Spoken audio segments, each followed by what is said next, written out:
Student இப்போ அடுத்ததா இந்த பகுதியில் பார்க்குறது பாஸ்பரஸ் பென்டாகுளோரைடை பார்க்குறோம். பாஸ்பரஸ் பென்டாகுளோரைடு அப்படிங்கிற பகுதியை நம்ம மூணாவது பகுதியை நம்ம பாடத்தை பார்த்துட்டு இருக்கோம். இது ஒரு முக்கியமான சேர்ப்பாங்க. இதில் பார்ப்போம். இதில் பாஸ்பரஸ் பென்டாகுளோரைடு தயாரிக்கும் இல்லையா, இந்த பாஸ்பரஸ் ட்ரைகுளோரைடை நேரடியாக குளோரினேட்டர் செய்து பாஸ்பரஸ் பென்டாகுளோரைடு தயாரிக்கும். பாஸ்பரஸ் ட்ரைகுளோரைடை குளோரினேட்டர் செய்யும் போது PCl5 கிடைக்கிறது நம்ம கொடுத்துருக்கோம். அடுத்து கவனி, அதாவது வினையை பாருங்கள், PCl3 + Cl2 யூஸ் PCl5, அதாவது PCl3 அதிக அளவு குளோரைடை வினைப்படுத்தும் போது பாஸ்பரஸ் பென்டாகுளோரைடு கிடைக்கும்.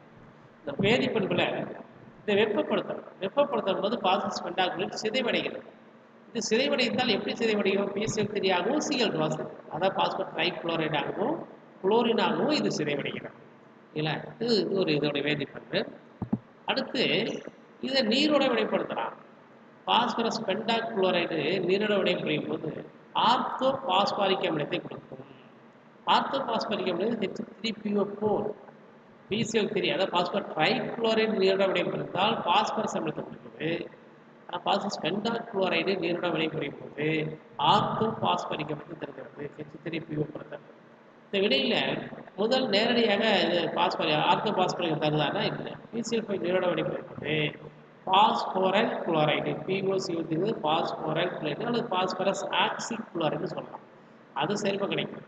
அந்த பாஸ்பரஸ் ஆக்சிக் குளோரைடை தான் நீரோட வினைப்படுத்தும் போது நம்ம பாஸ்பாரிக், அதாவது ஆர்த்தோ பாஸ்பாரிக்னு கிடைக்கும். இது ஒட்டுமொத்தமாக விளைவு போடலாம். ஆனால் நமக்கு இறுதி விளைபொருள் தான் ஆர்த்தோ பாஸ்பாரிக் அமிலம். அப்போ நீருடன் பாஸ்பரஸ் பென்டாகுளோரைடு முதலில் வினைபுரிந்து முதலில் தரக்கூடிய விளைபொருள் எது அப்படின்னு கேட்டால் நம்ம பாஸ்பாரிக் அமிலத்தை எழுதக்கூடாது.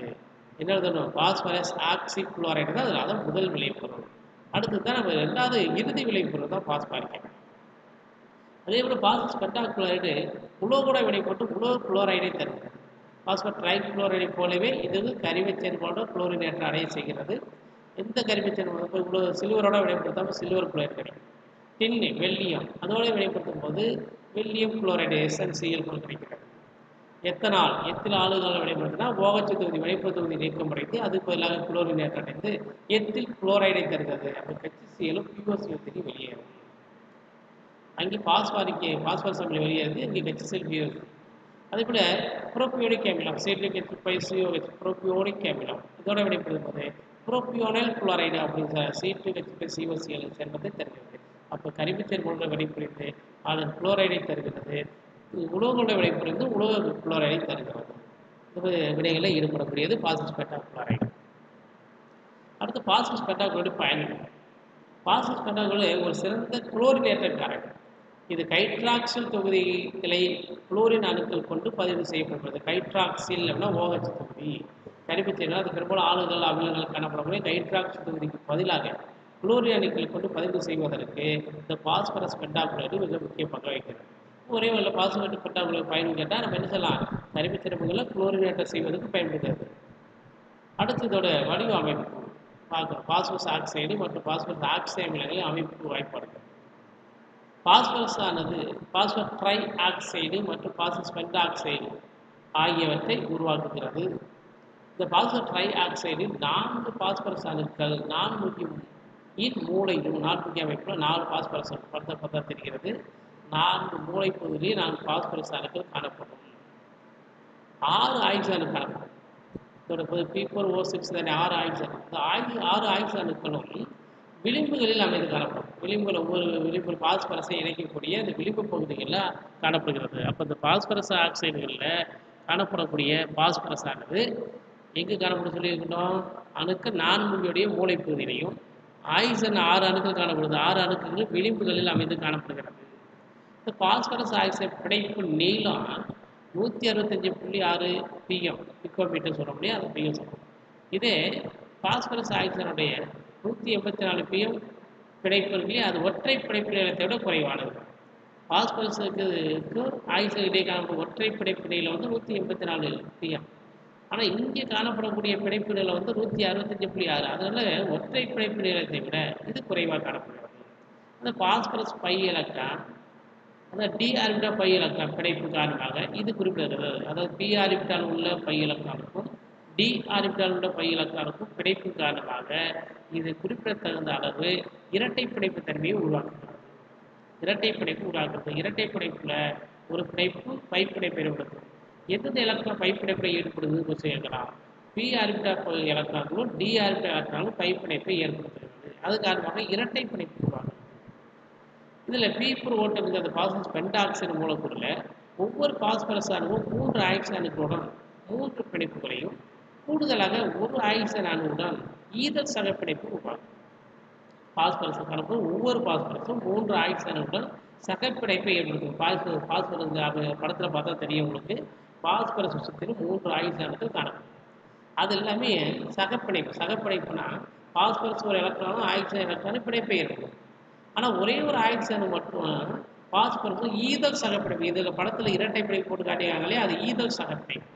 இப்போ ஈதல் சகப்பிணைப்பு என்ன? பிணைப்புக்கு தேவையான 2 எலக்ட்ரானை பாஸ்பரஸ் மட்டுமே வழங்குது. அப்படி வழங்கினால் அது பேர் ஈதல் சகப்பிணைப்பு. பிணைப்புக்கு குறைந்தபட்சம் 2 எலக்ட்ரான் வேணும் ஒரு பிணைப்பு ஏற்படுத்து. அந்த பிணைப்பு ஏற்படுத்துறதுக்கு தேவையான எலக்ட்ரானை 2 தனிமங்கள் தனக்கு ஒவ்வொரு எலக்ட்ரானை வழங்கி கொண்டால் அது சகப்பிணைப்பு. ஆனால் பிணைப்புக்கு தேவையான 2 எலக்ட்ரான்களையும் ஒரே அணு மட்டும் வழங்கினா அது ஈதல் சகப்பிணைப்பு. எனவே இதில் 3 சகப்பிணைப்புகளும் ஒரு ஈதல் சகப்பிணைப்பு காணப்படுகிறது. இந்த முனைய பாஸ்பரஸ் ஆக்சைடு பிணைப்பு நீளம் 143 pm. இது எதிர்பார்க்கப்பட்ட ஒற்றை பிணைப்பு நீளத்தோட மிக குறைவான மதிப்பாகும். சரிங்களா? ஏன்னா ஒற்றை பிணைப்புனா 184 இருக்க முடியும். ஆனால் எவ்வளோ காணப்படுது? 143. இரட்டை பிணைப்பு காணப்பட முடியாது. அந்த பிணைப்பு நீளம் 140. சரி, ஒற்றை பிணைப்பு நீளத்தோட குறைவான மதிப்பு ஆக்சிஜன் அணுவில் நிரம்பிய பி ஆர்பிட்டால்களும் பாஸ்பரஸின் காலியான டி ஆர்பிட்டாலும் மேற்பொருந்துவதால் இந்த பிணைப்பு நீளம் குறைவது காரணம். ஏன் ஒற்றை பிணைப்பு நீளத்தோட குறைவாக இருக்குன்னு கேட்டால், இதில் பி ஆர்பிட்டால்களும் டி ஆர்பிட்டால்களும் மேற்பொருந்தி பிணைப்பை ஏற்படுத்துவதால் இந்த பிணைப்பு குறைவாக காணப்படும் சொல்றாங்க. இல்லை, இதுக்கு அடுத்த பிறகு பாஸ்பரஸ் ஆக்சி அமிலங்கள் அமைப்பு வாய்ப்புகள். முதல்ல உள்ளது கைப்போ பாஸ்பரஸ் அமிலம் H3PO2. இதில் பாஸ்பரஸ் சுற்றிலும் 2 ஹைட்ரஜன் சகப்பிணைப்பு ஏற்படுத்துகிறது. ஒரு OH பிணைப்பு காணப்படுகிறது. இதில் ஒரு ஆக்சிஜன் இரட்டை பிணைப்பு, அதாவது ஈதல் சகப்பிணைப்பை ஏற்படுத்துகிறது. அப்போ கைப்போ பாஸ்பரஸ் ஈதல் சகப்பிணைப்பு கேட்டால் 1, சகப்பிணைப்பு கேட்டால் 2, ஹைட்ரஜனோடு ஏற்படக்கூடிய சகப்பிணைப்பு கேட்டால் 2. ஆனால் மொத்த சகப்பிணைப்பு கேட்டால் 3. OH இதோட பிணைப்பு காணப்படுது இல்லையா? அது ஆர்த்தோ பாஸ்பரஸ் அமிலம் H3PO3. இதுலேயும் அதே மாதிரி 2 OH தொகுதியோட பிணைப்பு, ஒரு ஹைட்ரஜன் பிணைப்பு, ஒரு ஈதல் சகப்பிணைப்பு ஏற்படுத்துகிறது. சரிங்களா? பாஸ்பரஸ் பிணைப்பு ஸ்ட்ரக்சர் அமைப்பு ஒரு மாதம் 2 மாதம் கேட்பாங்க, பார்த்துக்காங்க. அதுபோல் கைப்போ பாஸ்பாரிக் அமிலம் H4P2O6. இதில் பாஸ்பரஸோட 4 OH தொகுதியிலும் 2 ஈதல் சகப்பிணைப்பு ஆக்சிஜன்கள் ஏற்படுத்துகிறது. ஆர்த்தோ பாஸ்பாரிக் அமிலத்தில் நமக்கு பாஸ்பரஸோட ஒரு ஆக்சிஜன் ஈதல் சகப்பிணைப்பு, 3 OH பிணைப்புகள் சகப்பிணைப்பை ஏற்படுத்துகிறது. அது பைரோ பாஸ்பாரிக் அமிலம் H4P2O7. இதோட அமைப்பு வாய்ப்போடு கேட்டிருக்காங்க, தெளிவுபடுத்திக்கணும். இதில் 2 பாஸ்பரஸ்கள் இடையே ஆக்சிஜன் ஒற்றை சகப்பிணைப்பு ஏற்படுத்துகிறது. ஒவ்வொரு பாஸ்பரஸும் ஒவ்வொரு ஆக்சிஜனோட ஈதல் சகப்பிணைப்பையும் 2 OH தொகுதியோட பிணைப்பை, அதாவது ஹைட்ராக்சி பிணைப்பை ஏற்படுத்துகிறது. பிணைப்புகள் மிக முக்கியமானது. அதுக்கு பிறகு பாஸ்பரஸ் ஆக்சி அமிலங்கள் தயாரிப்பு. இப்போ கைப்போ பாஸ்பரஸ் அமிலத்தை எப்படி தயாரிக்கலாம்? அதோட ஆக்சிஜன் எண். இப்போ கைப்போ பாஸ்பரிக் அமிலோடைய ஹைட்ரஜன் பாஸ்பரஸோட ஆக்சிஜன் +1. இது வெண்பாஸ்பரஸை நீரோட வினைப்படுத்தும் போது அந்த கைப்போ பாஸ்பரஸ் அமிலம் கிடைக்கிறது. பாஸ்பினும் நீங்கும். ரெண்டாவது ஆர்த்தோ பாஸ்பாரிக் அமிலம்.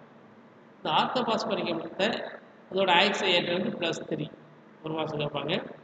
இதை நீரோட வினைப்படுத்தும் போது, அதாவது பாஸ்பரஸ் ட்ரை ஆக்சைடை P4O6 எடுப்பாங்க. பாஸ்பரஸ் ட்ரை ஆக்சைடுடைய ஆவி மூலக்கூறு வாய்ப்பாடு P4O6. பொதுவான வாய்ப்பாடு P2O3 சொல்லுவோம்.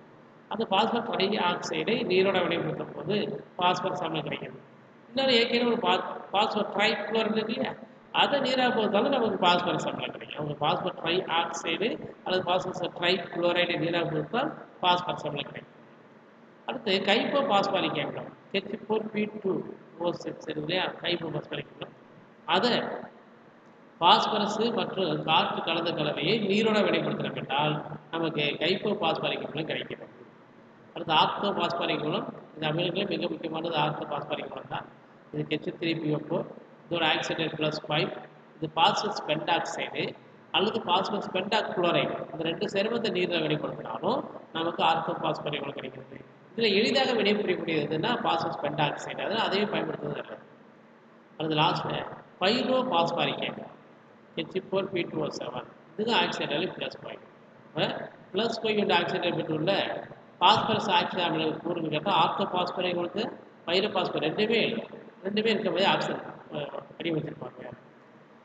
இது பாஸ்பரஸ் அமிலம் இருக்கு இல்லையா, அதை மீண்டும் வெப்பப்படுத்தினோம் என்றால் அது சிதைந்து பைரோ பாஸ்பரிக்கும் கிடைக்கும்.